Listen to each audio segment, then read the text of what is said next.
तो रट्टा बिल्कुल भी नहीं मारना। तो आइए शुरू करते हैं। तो यहाँ देखेंगे चौपाई, यहाँ लिख दे रहे हैं चौपाई, चौपाई। तो बिल्कुल देखेंगे ट्रिक से। तो यहाँ चौपाई, तो चौ का मतलब क्या होता है? चौ का मतलब होता है चार। चौ का मतलब क्या होता है? चार। तो चार, तो इसको हम संख्या में भी लिख ले रहे हैं चार। तो चार हम देखेंगे कैसी संख्या है? चार एक सम संख्या है। कैसी संख्या है चार? तो सम संख्या है। तो यहाँ हम लिख सकते हैं कि चौपाई क्या? सममात्रिक छंद है। कैसा छंद है? सममात्रिक छंद। क्योंकि यहाँ क्या आया था? ट्रिक से देखेंगे, ट्रिक क्या था? ट्रिक था चौपाई, चौपाई। तो चौपाई में चौ हम अलग कर देंगे। तो यहाँ चौ का मतलब क्या होता है? चार। चार हम यहाँ संख्या लिख लेंगे। तो चार ये सम संख्या या विषम संख्या? तो देखेंगे सम संख्या है। तो चौपाई क्या है? सममात्रिक छंद है। तो यहाँ आया ना सममात्रिक छंद है। कैसा छंद है? सममात्रिक छंद है। तो ये याद हो गया होगा। अब देखेंगे यहाँ तो चार आया था, तो इसमें कितने चरण होते हैं? तो यहाँ देखेंगे चौपाई का मतलब चार पाई।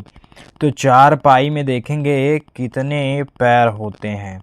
तो चार पाई में कितने पैर होते हैं? चार पैर होते हैं। कितने पैर होते हैं? चार पैर होते हैं। तो ऐसे लिख देना, इसके चार चरण होते हैं। चरण का मतलब क्या होता है? चरण का मतलब ही क्या होता है? पैर होता है। चरण का मतलब ही क्या होता है? पैर होता है।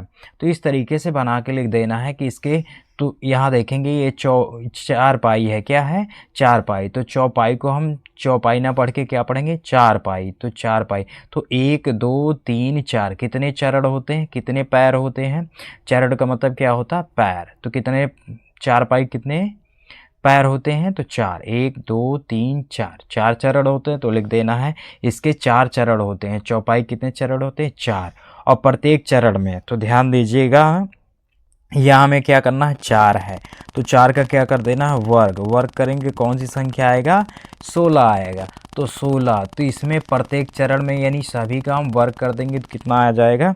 सभी का वर्ग करेंगे तो यहाँ 16, यहाँ भी 16 आएगा और यहाँ भी 16 आएगा। तो यहाँ हम देखेंगे कितनी जो है मात्राएं हैं? तो 16। तो प्रत्येक चरण में, पहले वाले चरण में भी 16 मात्राएं हैं, दूसरे वाले चरण भी 16 मात्राएं, और तीसरे वाले चरण में भी 16 मात्राएं, और चौथे वाले चरण में भी 16 मात्राएं हैं। तो इस तरीके से बना के लिख देना है कि प्रत्येक चरण, ये क्या है? चरण है। तो प्रत्येक चरण में कितनी मात्राएं होती हैं? 16 मात्राएं होती हैं। अब यहाँ आपको इसको नोटिस करना होगा कि अंत में जगड़, जगड़ का मतलब एक जो है आपका, इसको हम लोग बोलते हैं लघु, और ये है गुरु। लघु और गुरु। तो यहाँ क्या है कि जगड़, जगड़ का मतलब एक जो है लघु और दो, यानी एक गुरु और लघु एक साथ नहीं आना चाहिए, इसमें एक साथ नहीं आना चाहिए। तगड़, तगड़ में क्या है कि दो जो है गुरु, यहाँ क्या है? दो गुरु और एक लघु साथ नहीं, इसमें इसका प्रयोग नहीं होना चाहिए। तो अंत में इनका प्रयोग नहीं होना चाहिए। बस इतना आपको याद कर लेना है, तो आसानी से आपको जो है 2 नंबर मिल जाएगा। तो ये ट्रिक समझ में आए? ये दोस्तों ट्रिक था। तो यहाँ आपने ट्रिक लगाया, तो एक बार फिर से इसको रिपीट कर दे रहे हैं। तो देखिए ट्रिक क्या था?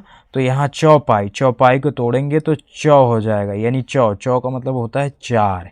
चार होता है, तो चार कैसी संख्या? एक सम संख्या। तो क्या लिख देना है? चौपाई सममात्रिक छंद है। कैसा छंद है? सममात्रिक छंद है। क्योंकि आप लोग जानते हैं कि चौपाई क्या होता है? एक छंद होता है। ये कैसा है? सममात्रिक है। तो चार क्या है? सम संख्या। इसके बाद यहाँ देखना है, तो एक हमने क्या बना लिया? चौपाई का मतलब चार पाई, तो हमने एक चार पाई बना लिया। तो एक दो तीन चार, इसके कितने पैर हैं? चार। पैर को ही क्या बोलते हैं? चरण। तो इसमें लिख देना है इसके चार चरण होते हैं। चौपाई कितने चरण होते हैं? चार चरण होते हैं। और प्रत्येक चरण में, तो देखेंगे हमने यहाँ चार का क्या कर दिया? वर्ग कर दिया सभी में। तो कितना आया था? 16। ये ट्रिक है दोस्तों। तो यहाँ चार का स्क्वायर करेंगे तो कितना आ जाएगा? 16। 16, तो देखेंगे 16, तो इसने प्रत्येक चरण में कितनी मात्राएं हैं? तो 16 मात्राएं हैं।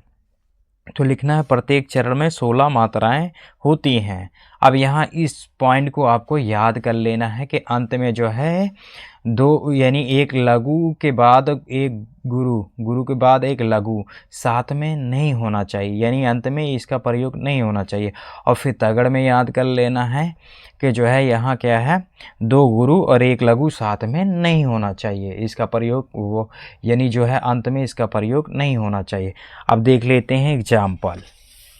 तो एग्जाम्पल है आपका जो है उदाहरण, उदाहरण है जय हनुमान ज्ञान गुण सागर। तो आपको जो है चौपाई में आपको जो है यहाँ क्या करना है, ये हनुमान चालीसा वगैरह जो भी है तो इसको याद कर लेना है कि जय हनुमान ज्ञान गुण सागर।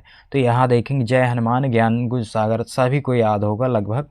जय कपीस तिहु लोक उजागर, राम दूत अतुलित बल धामा, अंजनी पुत्र पवन सुत नामा। इस तरीके से आपको याद कर लेना है, तो याद ही होगा सभी बच्चों को ये। तो ये क्या है, चौपाई है। अब कैसे पता करेंगे चौपाई क्या है, तो अब अभी हमने क्या बताया था, अभी हमने बताया था ये सिंगल इस तरीके से लाइन आ जाएगा तो इसको हम बोलते हैं लघु बोलते हैं। अगर इस तरीके से बना रहेगा तो इसको हम गुरु बोलते हैं। क्या बोलते हैं, इस तरीके से एस के जैसे बना रहेगा वो गुरु है, और एक के जैसे बना रहेगा वो लघु है। तो छोटी मात्राओं में हम लघु का प्रयोग करते हैं। तो यहाँ देखेंगे जा छोटा है तो इसमें भी क्या होगा, लघु, लघु का प्रयोग करेंगे। दोनों में क्या होगा, लघु का प्रयोग करेंगे। यहाँ भी छोटा है और ये छोटा नू है तो यहाँ भी क्या होगा। अब देखेंगे यहाँ बड़ा क्या है, माँ है, तो बड़ा माँ के लिए हम गुरु का प्रयोग करेंगे। यहाँ देखेंगे जा छोटा था तो लघु का प्रयोग, या छोटा था तो लघु का प्रयोग, और यहाँ भी हा क्या था, छोटा था, लघु का प्रयोग, और यहाँ नू छोटा था तो लघु का प्रयोग। यहाँ क्या है, यहाँ देखेंगे बड़ा माँ है, बड़ा माँ के लिए गुरु का प्रयोग। यहाँ छोटा ना है तो लघु का उपयोग। यहाँ क्या है, बड़ा क्या है तो गुरु का उपयोग। यहाँ क्या होगा, यहाँ हो जाएगा लघु का उपयोग। यहाँ भी लघु का उपयोग, यहाँ भी लघु का उपयोग। यहाँ बड़ा सा है तो गुरु का उपयोग, यहाँ इन दोनों में लघु का उपयोग। अब यहाँ से हम काउंट कर लेंगे तो लघु का मतलब एक होता है, गुरु का मतलब दो होता है। तो 1 2 3 4, 4 2 कितना हो जाएगा, 6 7 8 9 10 11 12 13 14 15 16। कितनी मात्राएं हैं, 16 मात्राएं हैं। कितनी मात्राएं हैं इसमें, 16 मात्राएं। इस तरीके से हमें समझ लेना है। अब इसमें देखना यहाँ क्या होगा, लघु लघु, यहाँ भी लघु। ये क्या है, बड़ी मात्रा है तो बड़ी पी है, तो यहाँ बड़ी क्या है, अब ये है तो इसमें क्या होगा, गुरु होगा। तो यहाँ भी लघु, यहाँ भी लघु होगा। ये छोटा ऊ का मात्रा है, यहाँ भी लघु। यहाँ क्या होगा, यहाँ भी आपका जो है क्या लगेगा, यानी गुरु। यहाँ लघु, यहाँ भी लघु, यहाँ गुरु, यहाँ लघु लघु। अब इसको गिन लेंगे, 1 2 3 4 5 6 7 8 9 10 11 12 13 14 15 16। कितनी मात्राएं आ गई, 16 मात्राएं आ गई। इनको गिनने पर कितनी मात्राएं आती हैं, 16। अब इसी तरीके इसको भी कर लेना है। तो यहाँ देखेंगे बड़ा रहा है तो गुरु, यहाँ छोटा माँ है तो लघु, यहाँ बड़ा क्या है, दू है तो यहाँ हो जाएगा गुरु, यहाँ लघु। यहाँ लघु लघु लघु, तीनों चारों में क्या होगा, लघु का प्रयोग। इसमें भी लघु, यहाँ भी लघु, और ये गुरु, दोनों में क्या लग जाएगा, गुरु। तो यहाँ से हम गिनेंगे 2 1 3 4 5 6 7 8 9 10 11 12 13 14 15 16। कितनी मात्राएं आ रही हैं, 16 16। तो ये क्या होगा, चौपाई होगा। 16 16 मात्राएं आ रही। अब इसमें भी हमें गिन लेना है, 1 1, यहाँ 2 यानी गुरु का प्रयोग। यहाँ होगा लघु का प्रयोग, यहाँ भी लघु का, यहाँ भी लघु लघु, इन तीनों में लघु। यहाँ भी लघु का प्रयोग, यहाँ दोनों में गुरु का प्रयोग होगा। 1 2 3 4 5 6 7 8 9 10 11 12 13 14 15 15, और जो है ये इसमें क्या है, अन की मात्रा है तो डबल हो जाएगा। तो यहाँ से फिर से गिन लेंगे, क्या होगा, 2 1 3 4 5 6 7 8 9 10 11 12 13 14 15 16। तो दोस्तों यहाँ याद रखना अन आया तो इसमें क्या होगा, गुरु लगेगा। क्या लगेगा, गुरु। तो यहाँ भी क्या आ गया, 16 मात्राएं। तो देख रहे हैं ये सभी चरणों में कितनी कितनी मात्राएं आ रही हैं, 16 16 मात्राएं आ रही हैं। तो बिल्कुल आपको समझ में आ गया होगा, आसानी से एग्ज़ाम में लिख लेंगे। आई होप आपको बहुत अच्छे से समझ में आ गया होगा।